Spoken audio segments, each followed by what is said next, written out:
аманаттарға қиянат жасамау. Маған не берілді? Мысалы, денсаулықтан бастап. Мен ана жерімді үлкейтемін, мына жерімді кішірейтемін деп, Алланың берген нығметтерін жоққа шығармастан, сол берілген нәрсеге разы болу, бұл өз-өзіңе деген ақы. Одан кейін үшінші ақы бар, бұл басқаларға ақы деп аталады. Басқаларға ақы. Біз енді қазір осы қоғамда ең көп опық жеп жатқан нәрсеміз осы басқаларға ақы.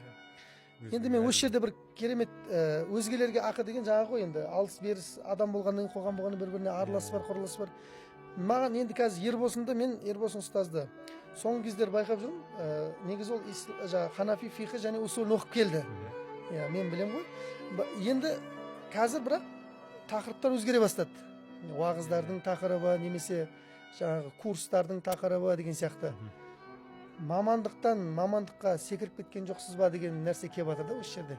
Сауда-саттыққа қарай өтіп кеткен сияқты болады меніңше, Ерекең. Ана ішіндегі енді фиқ деген терең ғой өзі.